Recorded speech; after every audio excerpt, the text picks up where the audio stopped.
Dr. Adams was clowning my Phil Knight comment earlier, but I want to reiterate Phil Knight was shopping Oregon around to any conference that would take him.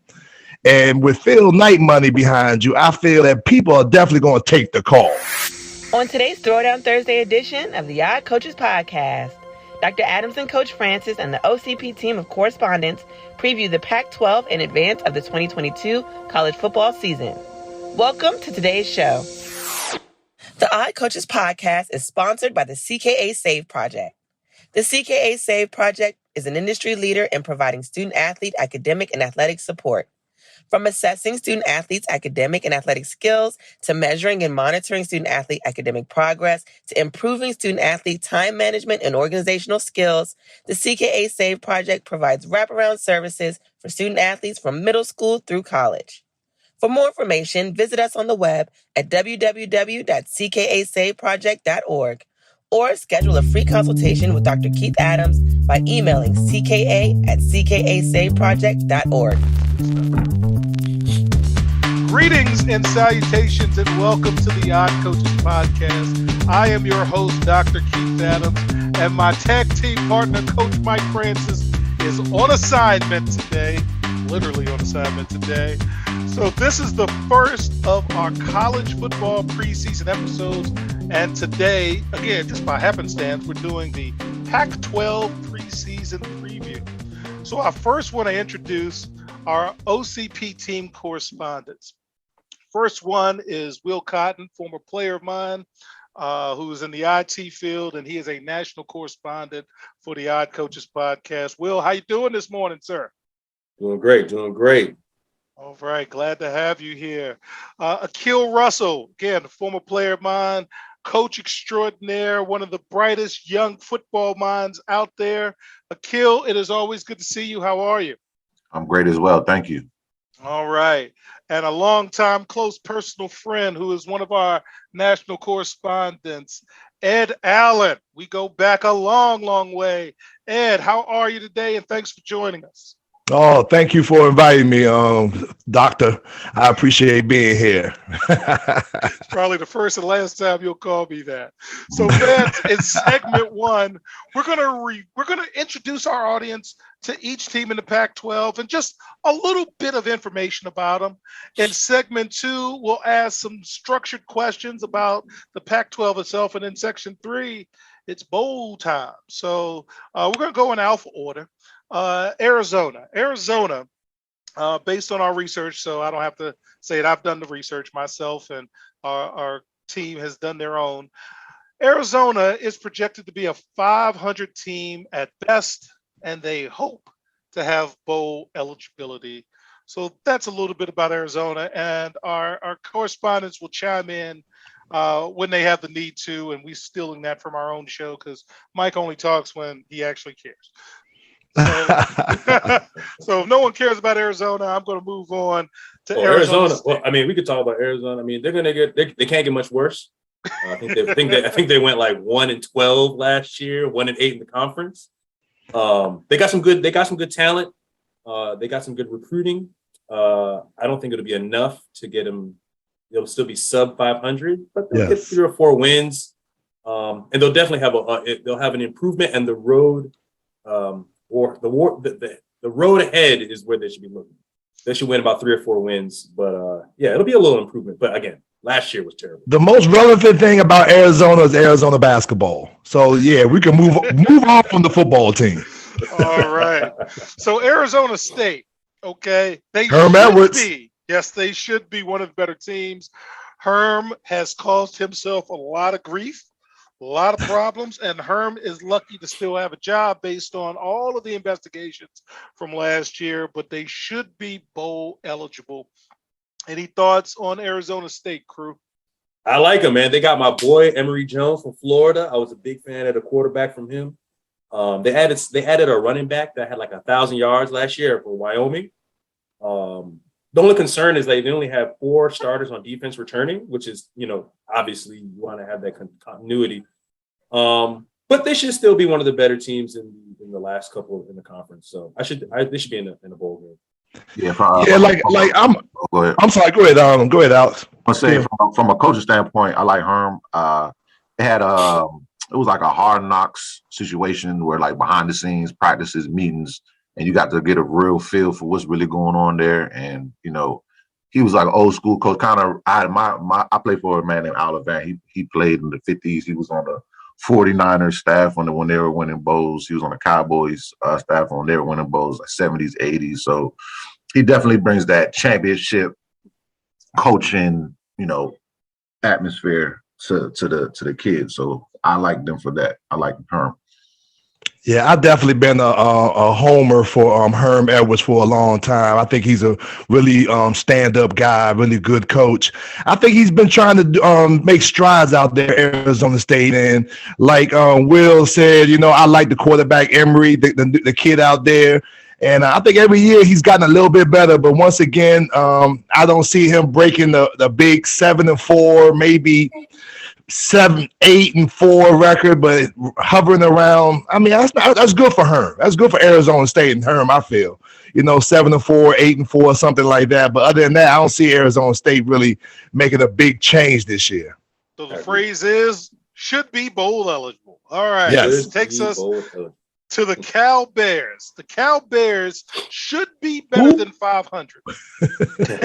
And they should be bowl eligible.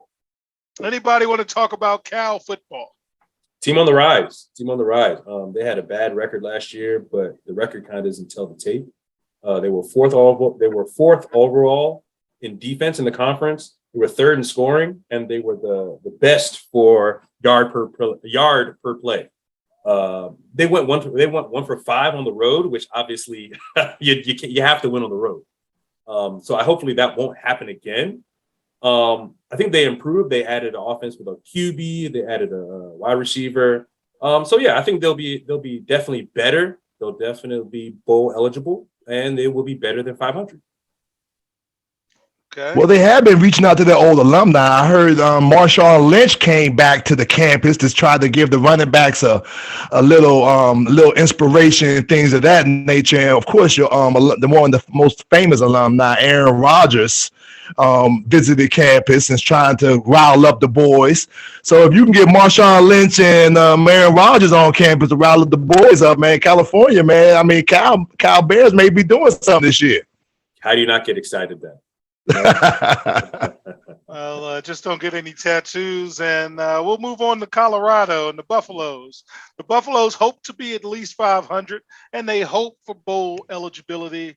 Any thoughts on the Buffaloes? They lost all their starters on defense. They have a decent quarterback, but he's not great. But he's serviceable. He doesn't turn the ball over a lot, so that's good, But I don't think it's enough in this conference. They'll be Chipotle Bowl, but not a bowl eligibly, in my opinion. So okay. All right. Bowl. Yeah, there you Cereal Bowl. Wendy's Bowl. So UCLA. We're going to pause on UCLA, folks. Yes. Because UCLA, along with USC, so we'll pause on USC, will be headed to the Big Ten in about 2 years, once the TV rights deal ends and so forth. UCLA should be one of the elite teams in the Pac-12, but that hasn't said much over the last few years.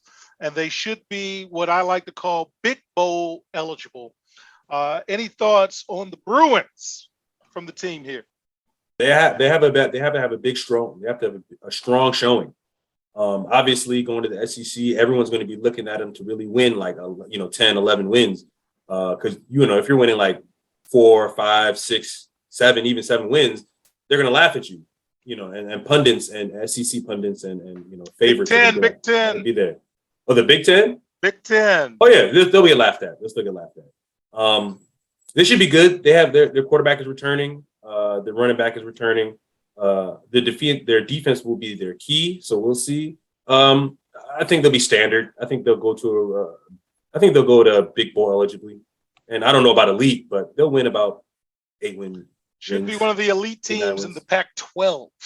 I'm just not. I'm not a big Chip Kelly guy, But usually I would say that he usually has his ducks in a row and he usually makes sure those teams come out prepared. I will say that. But once again, I think like everybody on this panel is talking about, the talent is just not there for Chip Kelly and them Bruins. So they will be top of the Pac-12. But once again, when that transfer occurs, I think they really gonna run some problems in the Big Ten. Yeah. All right, Oregon. Oregon's got money, and it should be one of the elite teams, and Oregon should be Big Bowl eligible. And I just heard Oregon got another good recruit for something, a top 100 recruit or something like that. Any thoughts on the Ducks? Quack, quack. It's going to be hard to start your season when you're 0-1. They play first week to Georgia, so that's going to be 0-1. But it's not going to be the end. Obviously, they're going to be fighting from the back, fighting forward. The defense has some holes in secondary. They have one linebacker that's returning. So obviously, if the leader or the play leader is new, they should be in the bowl. I think they're good enough. They have enough athletes. They have enough system. But the days of yesteryear are gone for the Ducks. I think, they're not going to win like 11, 12, wins like that. But they'll be bowl eligible. I don't know about elite, but they'll win a bowl. They'll go to a bowl. Go ahead, Kim. I was just going to chime in on Oregon because that's one of the teams I did see play last season, and they had an all-star. Well, Thibodeau went to the Giants. He was really good. I like their defense. I like what I saw from Oregon. They're well coached. The defense looks stout. They have a new coach too. Oh, they got a new coach. Okay. Yeah. I know they lost. They played Utah in the conference championship game. Then they lost, but they're first on the north side. I'm looking. They were 10-4, so they were a solid team. Dr. Adams was clowning my Phil Knight comment earlier, but I want to reiterate, Phil Knight was shopping Oregon around to any conference that would take him. And with Phil Knight money behind you, I feel that people are definitely going to take the call. Maybe not listen, but when Nike calls, you're going to pick up the phone. So once again, I think if Phil, what they call Oregon, Nike U, if Nike U comes calling to your conference, you're going to think about it. Because once again, you can't turn down that Nike money. And if they can get enough in them grassroots, I think them kids will start coming to Oregon again. But once again, it's the locale like we're talking about. Nobody wants to really go out west and play big football. So if Oregon get one of these, another SEC, maybe Big Ten or another those are the only two conferences going to be in town soon. So if Oregon can get in there, man, I think they compete a little bit. But overall this year, they'll be top of the Pac-12, top of the WAC-12. But other than that, like I said, man, if Phil Knight calls, you better pick up the phone, man. Cause that Nike money's long. He wants in the power conference, man. All right. So Oregon State should be better than 500, should be bowl eligible, and a lot of people are very excited about what's going on with the Oregon State Beavers. Any thoughts on Oregon State? They were good last year. They're trending up, as they like to say. Yeah, they were good last year. They were pretty well. They did lose their quarterback, but I don't see them 8-9 wins. Bowl eligible, man. That's what I said. Yes. I'm sorry. Eligible. Bowl eligible. Bowl eligible. All right. So we're going to pause on USC. So again, USC shocked the college football world when they snatched Lincoln Riley from Oklahoma. They've also picked up a lot of good players. And some people are pausing on how they picked them up. I'm not one of them. Go get whoever you can get and shut up and quit your crying. And they should be one of the elite teams, and they should be Big Bowl eligible. But can they break through and get the college football playoff money? That's the big question. So what do you guys think? If you have any thoughts on the Trojans of University of Southern California. Let me go. Hey, Caleb Williams. Okay. He's the real deal. I saw him coming through high school, through college, and they added Jordan Addison and what other pieces they already have. Caleb Williams is the real deal. That's all I'm gonna say. I'm gonna leave it right there. Heisman real deal, Q. Yeah, this dude's a mutant, man. This dude really is different. He's actually different. I'm not. Say that again. What is he Quarterback. play? Quarterback. Oh, okay, yeah. Oklahoma. He went to Gonzaga. Yeah. That kid. Yeah, he's good. Yeah, that kid's good. That kid is good. He's really good. Yeah. I'd be remiss to not talk about our boy Caleb Williams. He goes to my son's school, ex-alumni from Gonzaga High School, Caleb Williams. But I knew Lincoln Riley had something up his sleeve when he left to USC. I knew he wouldn't just go out there bare knuckled and try to start fighting and recruiting against them other LA teams and West Coast teams. So for him to bring Caleb Williams out to the West Coast, that was a big deal. That was a big deal. And I think the Pac-12 is not going to see an athlete like Caleb Williams play quarterback in quite some time. So he's definitely, I think they're going to run through the Pac-12, and if they can get enough wins, they could be big bowl eligible. But who are they going to play once again, though? That's the question. Who are they going to end up playing to really impress the other the people that polls? If you win, they come. I'm a big fan of saying that. If you go undefeated, you make sure everybody else, that's their problem. As Cincinnati showed you. Cincinnati didn't play anybody other than Notre Dame, and USC has got a legit schedule. Will may have it in front of them, but I know they play Notre Dame. You get that win, great. Okay, you can hang your hat off that. You're going to play UCLA, which will be in the top 25. You'll play 2 to 3 teams in the top 25. So all you can do is play whoever you got, and you just want in. Nobody said nothing about winning a national championship. You just want your piece of the pie of the college football playoff, and the Pac-12 is weak. Overall. And it was bad. Yep, it was bad too. So man, beat whoever you're supposed to beat, and that's, I think, one of the reasons why he left. And we'll talk about Lincoln Riley in segment 2. But I'm going to move over to Stanford and a strong member of the BCA. I think Stanford will be better than 500 and should be bowl eligible. Any thoughts on the Cardinal? I think they'll be better than 500. I think they're far long than the Harbaugh years when they were winning with Harbaugh and going 11, 12, Andrew Luck, things like that. But they're a solid kid. They're a solid team, and for the most part, they stay eligible. I like that, Cotton, man. They don't have to worry about guys. You don't hear about guys getting DVs issues or DUIs or things like that. So if anything, the most thing you can ask is be available. And that's what they'll do in Stanford. And their players will be here and play, not being suspended for dumb stuff. So I think they'll be solid. And I think one thing about Stanford is they play within themselves, man. They know what type of team they are. They run downhill. They like to put the ball into their running back's hand and behind them big offensive line, and they play football. So rarely does Stanford play outside of themselves. So I think they are always usually successful. And like I said, playing Stanford type of football. All right, Utah. Utah should be one of the elite teams of the Pac-12, and I always emphasize we're talking about the Pac-12. So they're going to be elite in the Pac-12, and they should be Big Bowl eligible. Any thoughts about the Utes? They're going to be good. They're going to be the team to beat. I mean, they're the team that's going to basically fight towards the college playoff.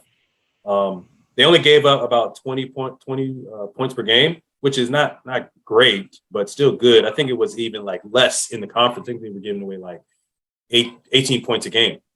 So their defense is good. Their offense is good. They didn't really lose anyone. They did lose They lost a linebacker and they lost a couple safeties, but I don't think that's a big concern. But win the Pac-12, fighting for the playoff. Okay. All right. Definitely. So Washington. Go ahead, Akil. I was gonna make a comment on Utah. Please. Utah is a good team. Utah, didn't they? How long? They weren't in the Pac-12 originally, right? They came from another conference. No. They snuck in. Remember, I think Utah was like the Mountain West. Mountain West. How long ago? That wasn't long ago, right? Not too long ago, but they're making that Pac-12 money now, which is no money compared to everyone else. I'm about to say they actually impressed me because I'm pretty sure. Correct me if I'm wrong. They played in the Pac-12 championship game against Oregon, right? And Yes, they did. They whooped them. Yeah, But I was watching that game. It was solid whoop. I was really impressed. Like Utah played some good football. Hey, they play football in Utah. Hey, I didn't know. They impressed me. They look real good when I was watching. This joke that Utah's closed at 9. That's why they can't get free agents in the NBA. Story for another show. So let's talk about the Washington Huskies. Should be one of the better teams in the Pac-12 and should be bowl eligible. Any thoughts on the Washington Huskies? They have a great defense. Third in the conference. I think fourth in points allowed. I guess if they can just, right the ship on offense, then they should be in the mix. Definitely bowl eligible by last year, but, temper your expectations, in my opinion. Yes. Slow down. Yeah. All right. And then finally, Washington State, Pullman, Washington. Not much up there, but that's okay. Should be one of the better teams and should be bowl eligible. Any thoughts on the Washington State Cougars? One word: score. They got a new quarterback, Cam Ward, and he's basically saying that they're going to be throwing the ball and scoring points. That's what they want to do. They still have the same coach. Yeah, no. Remember, they had a different coach because of the COVID situation and the state laws and the whatever. So, and he got fired. Because he didn't want to get. I can't afford $3.5 million to just give back to you, so I'm gonna go ahead and get back. I'm like, go ahead, hit me. Go ahead, hit me. 3.5. Go ahead, hit me right now. Hey, I would be remiss not to mention Cameron Ward, like you guys was talking about. The Bama threw for 4,600 yards last year, 47 touchdowns. I mean, this boy is really, right? Pac-12, right? Pac-12. When you say whack, yeah. Well, I mean, 47. Hey, you play who's in front of you, doctor. Didn't you just say that? Yes. Didn't you just say that? So, yes, indeed. 47 touchdowns is 47 touchdowns. 4,600 yards is 4,600 yards, man. I expect a big year from him this year, man. And he's definitely probably going to be a top 10 pick in the 2023 draft this year. Next year. Well, sure. I will let Ed Allen have the last word on segment 1 of the Pac-12 because ain't no fighting with the Pac-12. And we'll be right back in segment 2 of the Odd Coaches Podcast. There is an old business adage that says, what gets measured and monitored gets done. It is also fact that deadlines spur action. That is what the CKA SAVE Project academic monitoring service can do for student athletes. Measure and monitor their academic progress to improve their grades. Our academic monitoring services provide ongoing academic support for student athletes for a designated period of time. Our academic success coaches work with student athletes on time management and organizational skills, along with improving their ability to self-advocate.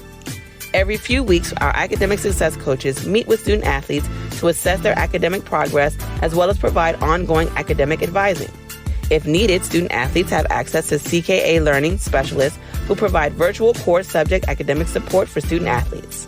For more information, visit us on the web at www.ckasaveproject.org or schedule a free virtual consultation with Dr. Keith Adams by email at cka@ckasaveproject.org.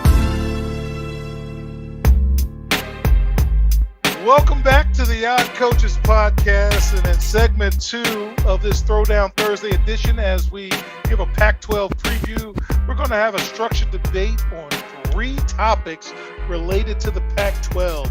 First of all, how great of a hire is Lincoln Riley? Ed, start us off, sir. How great of a hire is Lincoln Riley for the Pac-12, for USC and the Pac-12 conference? The Pac-12 and USC just hit the Powerball with bringing Lincoln Riley into USC.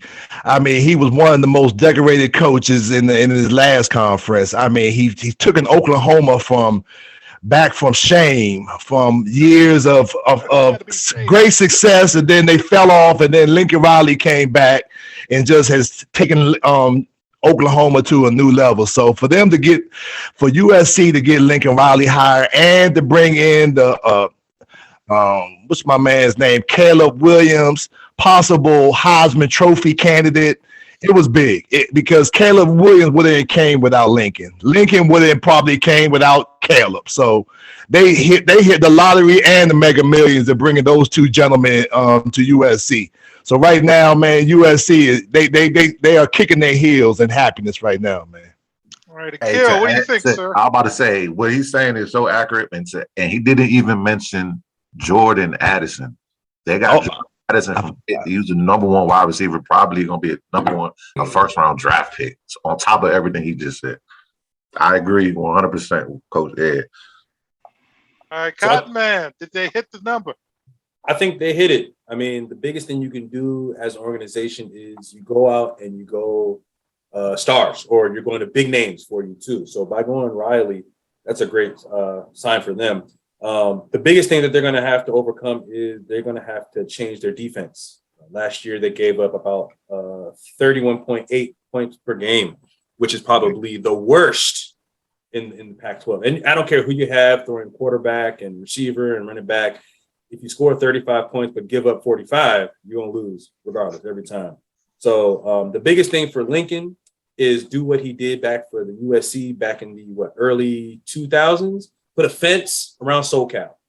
You know, there should be no kids who leave SoCal that are blue chips that leave leave those schools. They should go to USC. That's a big thing. So if he can build a fence around that area, get the elite guys, build up the defense, and turn that from 31 to maybe 25, 23. Now you're talking about some win. Now you got some win. Again, this is going to be a big winning for them because USC and UCLA has to have a showing, because right now they're auditioning. Not really that they're not going to make it, but USC is going to look at them like, okay, or not USC, Big Ten. They're going to like, okay, well, you're joining us, all right? Let's see what you got to do. If they come out and they poop for like 5 wins, 4 wins like they did last year, 7 wins, it won't be a strong looking. It won't be a good look for them joining the conference. So there's a lot of work. There's a lot on his shoulders, Lincoln Riley. And unfortunately, Cotton, like you mentioned about giving up so many points, defense is not Lincoln Riley's strong suit. Because at Oklahoma, he was giving up probably about 35, 40 points a game, and basically depending on Caleb Williams to put a cape on to save them every time. Yep. So hopefully, that's why they lost the bowl game. That's why they lost the bowl yes. game. Yep. Yes, hopefully Lincoln has got a new defensive coordinator out there in USC to hopefully shut down some of those West Coast offenses. But that is something we're going to have to wait to see. Or just get a stop. If they got a stop last year, Oklahoma wins. Just get a stop. Oh man! All right, so Will, we're going to tag to you, and the second of our 3 questions is this the end of the Pac-12? Is this the last season we're going to care about the Pac-12 because somebody's going to pay some extra money to get them in early or something like that? Tell me, Cotton Man, is this the last year we're going to care about the Pac-12? Is this the end? Yes, it's the end. It's the end. Once you start getting the blue collars and the names and the big names like USC, UCLA, they're going first.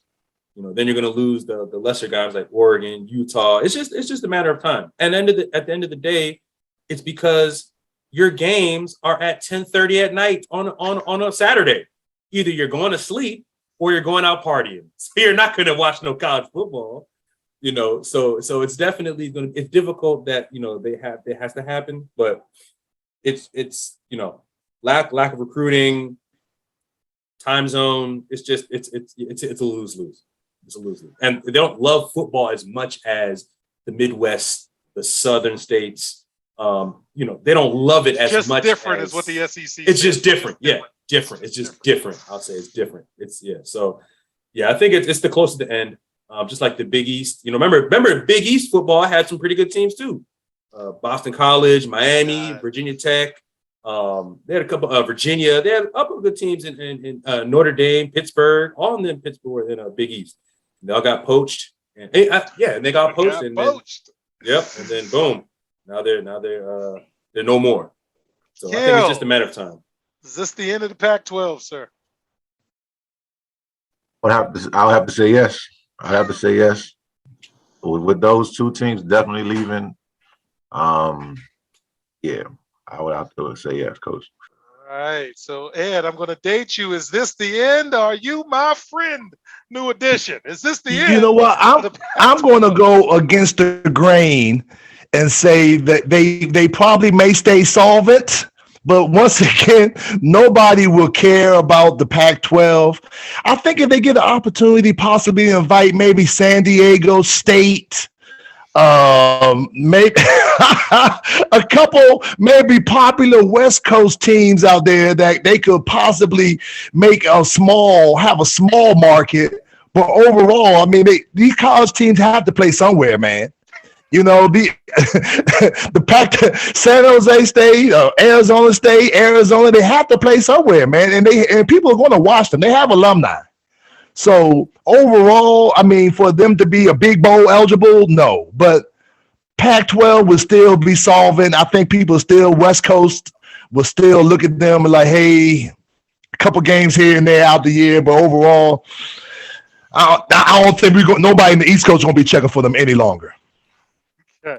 Which is a segue to our last discussion question for this segment. And Akil, one of the reasons why I am so blessed that you're a part of our organization is throughout my entire career with you, you're the person that I used to talk to just to find out how everybody's thinking.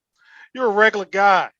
How are we going to make East Coast people care about whatever's going on in the West Coast? Because quite frankly, no one cares. So what can the Pac-12 do to make us care about them and stay up and maybe watch a game like Will had mentioned that no one's doing? But they got to play at 3 p.m. West Coast time. Damn, that's what I said. That's what you said? 3 p.m. That's what I wrote the notes for that. You got it written down, man. Yeah. Hey, man, we got to get up, man. We got to catch some highlights. You know how it goes. You got to choose. Yeah. They're gonna have to fight out. They're gonna have to play out a conference. Unless it's like a national championship game or like a big time game. That's the only time you're gonna catch me up that late trying to catch some action. I'm not gonna lie, but earlier games is my only answer for you, Coach. Okay, Will Cotton, what do you think, sir? How can you make us care? Because we don't care. They have to go out of conference. You know, I don't care about Utah versus Oregon at 10:30 at night. 10:30 at night. I don't care. I don't care what their record is. I don't care what their rank is. Nothing. But if I would wake up and stay and watch if Utah was playing Michigan, or if they played, if Oregon was playing like who's the team they like even if they played Tennessee, or if they played like Ohio State, Penn State, something like that. Like where I'm like, okay, it's 12 o'clock, 3 o'clock. I can watch that. 10:30. I'm like, bro, I don't care. Because at the end of the day, like you're not going to be in the playoff anyway, and you don't like you're just and the worst part is, guys, West Coast football is actually good. They score a lot of points. The points be like 56, 35. And it'd be something and big plays, interceptions. It's something that we should love, but it's just like, bro, it's 11:30 at night. You know what I'm saying? I'm tired. I started watching at noon. Right, exactly. Yes. Exactly. Yes. It starts watching me. So yeah, I watch it. I fall asleep and it's watching me. So who's watching who? I put the timer on myself. That's my trick. And what do you got, man? Make us care. And Ed and I are contemporaries. So I really want to hear from you in terms of make me want to stay up, sir, because Will is right. Coach goes to bed. Okay, they know Coach is leaving. So make me care, Ed. I can make you care. 2 words. Reggie Bush. If Reggie Bush could come back to one of those Pac-12 teams and they get some big time talent, somebody that really they need star power. That's the only way that people are going to watch a Pac-12 team, man. I need somebody that's going to catch a punt return, take it to the house, put them in the backfield, maybe run an 80-yard touchdown. They have to start making ESPN Sports Center. Once them highlights on Sports Center start coming, like, wait a minute, let me check out this kid from Oregon. Let me check out this kid from Stanford. When Stanford had McCaffrey, I was like, let me see what's going on with Stanford out there, because I did check for the McCaffrey kid. I was looking for those individual players. And that's the only thing that's going to make us care about Pac-12 football. They have to bring the individual player back that's going to has that star power, so we can be like, man, let me check for this kid.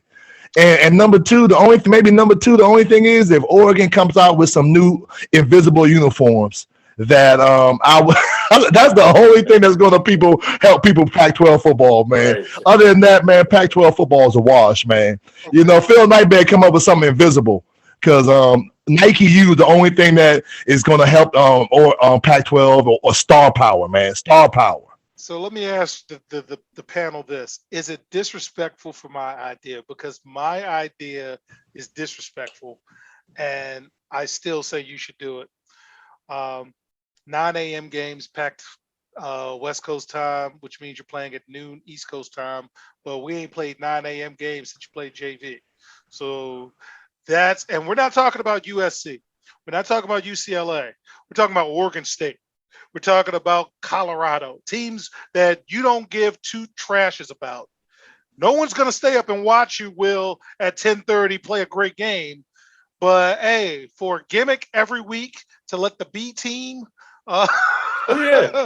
play at 9 a.m. so you can get eyeballs on your product. Again, USC better not be playing at no 9 a.m., which is 12 o'clock. But is that a disrespectful idea? Because I'm like, hey, you want to watch or not? So, viewership, they'll do whatever they want. If people came out and said, look, I'll watch this if y'all start at 10 a.m., and if that means millions of dollars, guess what? Y'all waking up at 10 a.m. Because we don't have the Pac-12 network on our cable. But we got the Big Ten network. We got the SEC network. We got the ACC network. But I didn't even know the Pac-12 network exists. And you talk about 9 a.m. games, Doc. You know what? It's kind of refreshing sometimes on Sunday. Wake up to see a 9 o'clock NFL game over in Europe. Yeah, but that's sometimes 5 o'clock in Europe, though. It'd be 10 o'clock for them, 1 o'clock for us. They literally have to tell a college kid to stay home Friday night so they can. I mean, that's part of it. That's part of it. You know, that's sacrifice. If you want bigger and more things, then you have to make those sacrifices. All right. So when we come back in segment 3, strictly for entertainment purposes only, of course, we're going to talk about Pac-12 bowl teams and potential bowl games on the Odd Coaches podcast. The reviews are in for Dr. Keith Adams' book, Finding the Balance, My Personal Journey to Academic and Athletic Success. College professor and student-athlete academic expert Dr. Lisa Rubin said, "There is nothing out there like this book, so I do hope people will pay attention and give it a read." Former George Mason standout Fowler Campbell said, "Consider this book an opportunity to work directly with Dr. Adams, just like I did. I assure you that there will be something you can take away that will be useful to you throughout your personal journey." Ryan Waite, a recent college graduate who is a software engineer, said, "I like how the book is based on research, which makes it good for general students as well as student athletes." The book serves as both a memoir to Dr. Adams' 30-year academic and athletic career, as well as an instructional guide to assist student athletes, parents, coaches, teachers, and administrators navigate through the challenges of finding a better balance between academic and athletic success. The book includes over 15 personal stories and anecdotes from Dr. Adams, along with numerous former players and colleagues from a variety of sports and endeavors. You can order your copy at www.ckasaveproject.org. From the main page, simply click CKA Save Project Services and order the Find the Balance book. For more information, contact Dr. Keith Adams by email at cka@ckasaveproject.org. All right, folks, welcome back to the Odd Coaches podcast. In segment 3, we have some strictly for entertainment only predictions. We have talked about teams in the Pac-12 that may be eligible for bowls. So we're going to go in reverse order.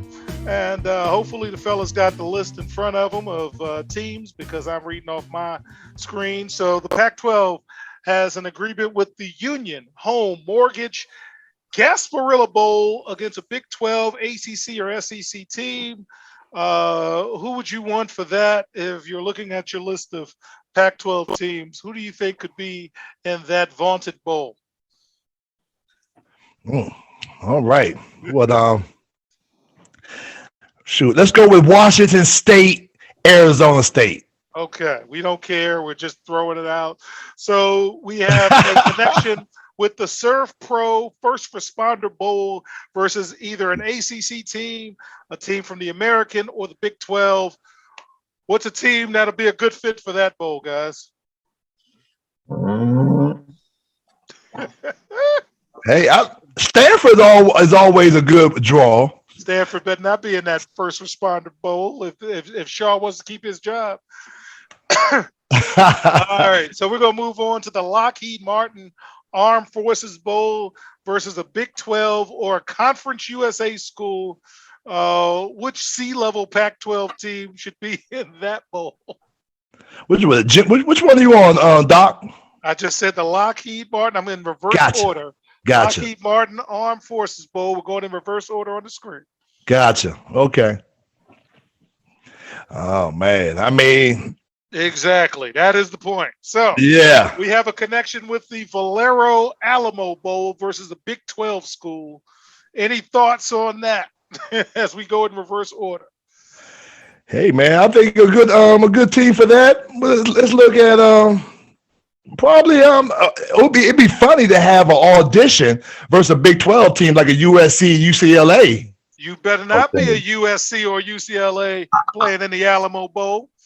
So we got the Tony the Tiger Sun Bowl versus the ACC. Who would be now that should be a B-level team now in terms of the Alamo Bowl. What are you thinking, guys? I got Oregon State. And Oregon State will take that. I'm going off of, like you said, last year's standings. Record. Right. I'm looking at their records. You know, I saw a couple of these teams play. So I would say, because these guys aren't playing in the national. They're not making the top four. Not even their 1 and 2 ain't making the top four, right? No. So that means they're 1, 2, 3, 4. Those are your B-level teams. So I mean, realistically, the Pac-12, we're only looking at Oregon, Washington State, and Cal. Remember, you can be 500 and be bowl eligible. That's why we use the phraseology of bowl eligible. So moving on, the SRS Distribution Las Vegas Bowl against the SEC, and you're slotted based on how many tickets you get. You're not slotted on skill. So once you're bowl eligible, we're just trying to find the best matchups. So who would look good against an SEC team and this for the Las Vegas Bowl? And this would be the 3rd or 4th best SEC team? This will probably be the 5th best. The 5th best SEC team? If you're looking at the Las Vegas Bowl. All right, so then we're talking about, again, that's still going to be one of their top teams. So I would say I want to see Utah. Let me see Utah be the SEC team. I would love to see that. Knowing where they came from. All right. Utah went 10-4 last year. The San Francisco Bowl will be more interesting this year because it's going to be versus a Big Ten school. So again, you're trying to make compelling matchups for TV and strictly for entertainment purposes only.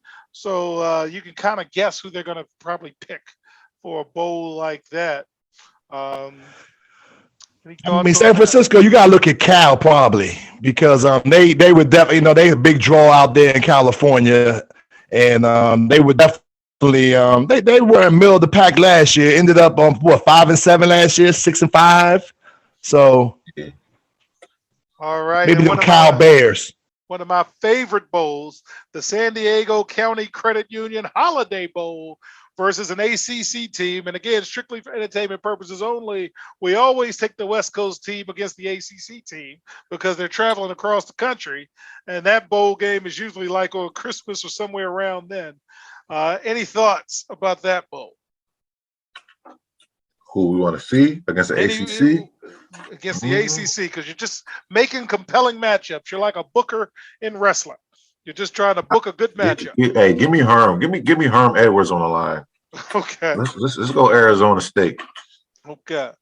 Now the Jimmy Kimmel Bowl, the LA Bowl is against a Mountain West team. So if you're playing a Mountain West team, we're not looking at your top tier teams. Exactly. We're looking at somebody who's going to be happy to be there. So which team do you think would be happy to be in the Mountain West Bowl? I'm going Washington or Arizona. Give me one of those two. All right. And then the Rose Bowl, that's got to be one of your top teams because that is the traditional granddaddy of them all, the the Pac-12 versus the Big Ten. So that's probably one of 3 teams. So what are you thinking, Akil? Again, I'm going either Utah or Oregon. Those are your top 2 right there. Okay. And again, those are two teams I'll watch. Those two teams play. I mean, a couple of teams I would watch. Honestly, I would watch Oregon, Utah. Again, those are our top two from the north and the south. So it got to be one of those two. And is there a team from the Pac-12 that can bust into the four in terms of the college football playoff? I mean, based on where we're going, we need 10-0. We need undefeated, coach. We need undefeated because I don't think a one-loss. Who can go undefeated out the Pac-12? Again, I'm about to go Utah. They give me the best. They give me the best chance, coach. Utah give me that best chance. Not USC. Oh, this is true. USC. I'm going off because you said they got 2 years till they leave, right? Yeah, so they're in there. So it's either going to be USC. I was excluding USC. Okay. But if based on paper, based on what I have in front of me, I mean USC. I mean, yeah, USC got to be up there. I mean, they were 4-8 last season. Yes, they were terrible. I mean, our Caleb is a dog, but sheesh. That's why we watch the game. This is why we watch the game, coach. That's why we watch the game. If he can turn that around, I'm impressed. And you get the final word. The question is, who out of the Pac-12 can make one of those 4 college football playoff slots? Who do you think can sneak in, if anybody? I mean, just by going on record from last year, man, I would have to say right now the best chance will probably be either Oregon or Utah. I know they're not the pop pick, but I mean, last year Oregon went 10-4, Utah went 10-4. They have most of the returning starters and the returning coach. I think they're going to have a successful year. They don't bring the pomp and all the popularity of the USC, UCLA, but you got to go with the wins, man. You play who's in front of you. So right now, probably I think Oregon may come out with the big bowl game, either Oregon or Utah. All right. So as we wrap up our Pac-12 preview, this has been outstanding. This is much better than the Lindy Sports and the Athlon Sports and everything else we did last year. So I want to thank our panel. Appreciate it. And we're going to have some fun all preseason. So on behalf of my tag team partner, Coach Mike Francis, who's on assignment, I am Dr. Keith Adams saying thank you for listening and or watching the Odd Coaches podcast. And we will see you on the sidelines. Till next time, take care. We hope you enjoyed today's show. The Odd Coaches podcast drops new episodes every Tuesday through Friday on most weeks. Make sure you subscribe to the Odd Coaches podcast on Apple Music, iHeartRadio, Podbean, Spotify, and YouTube. Follow the Odd Coaches podcast on Twitter and Instagram at Odd Coaches. Follow Dr. Adams on Twitter and Instagram at CKA Save Project. In addition, follow Coach Mike Francis on Twitter and Instagram at Coach Franchise, spelled Coach FRANCHIZE. For more information about the CKA Save Project, please visit them on the web at www.ckasaveproject.org. See you next time on the Odd Coaches Podcast.